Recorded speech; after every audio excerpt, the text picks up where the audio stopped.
I accidentally bought demonic chocolate. And we can't have nothing no more. Everything is just deceiving. So I love chocolate and I order from different chocolate stores all the time. This one pulled up online and I was like, okay, cool, let me order some. So I found my favorite, which is hazelnut truffles, and then a couple of like really good candy bars. As I opened this box, I found this, and it was a little book. And normally I don't read the stuff that comes with chocolate, I just eat the chocolate. But the Lord stopped me, and I know some people think this stuff you just brush under the rug, but just wait, okay? Listen to what this company stands for.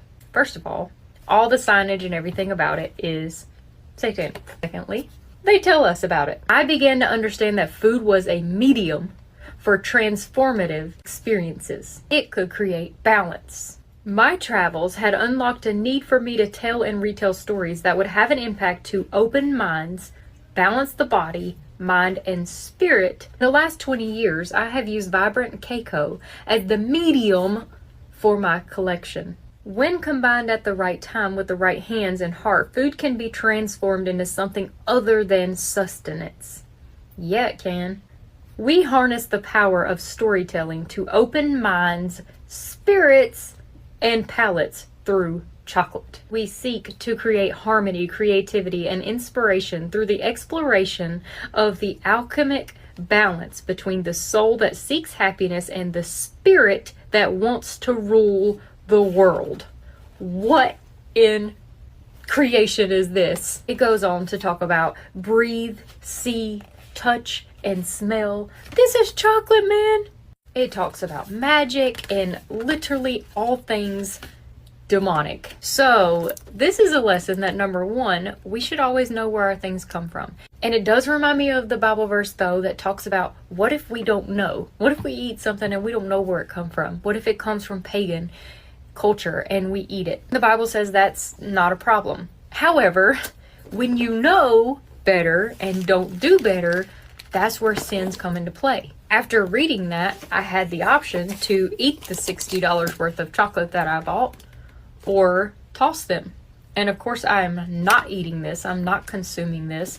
I'm sorry, but I don't want anything to do with other spirits. In fact, I spend my life rebuking other spirits. It's just not worth it. And when we compare things of this world to our spirituality and our relationship with Jesus, it's just not worth it. And again, people might think this is silly. It's like, you know, that's just being over the top. You're just being too religious. I've read the Bible, and I know the wrath of the Lord, and I want nothing to do with that. I am working on, well done, my good and faithful servant. Not depart from me, I never knew you. When we know that something isn't right, my discernment went off immediately, and I could have ignored it, could have just ate this. And would I have ever known that it was intended on evil purposes? Maybe not.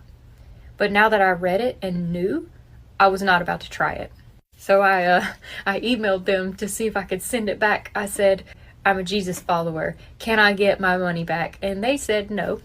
So I am going to be throwing this in the trash. And I just encourage y'all now to look at things. When the Lord tells you and leads you that something ain't right, dig into it a little deeper. I don't know. Maybe nothing would have happened if I ate this chocolate. But this was an obedience lesson. I am obedient to the Lord. I will not be tempted with earthly, worldly things, no matter how great they taste. Eve ate that apple, but I ain't eating this chocolate. Okay. God bless y'all. Be careful out there. This world's crazy. They're trying to trick and deceive, but the Lord gives you discernment for a reason. He will keep you on the right path.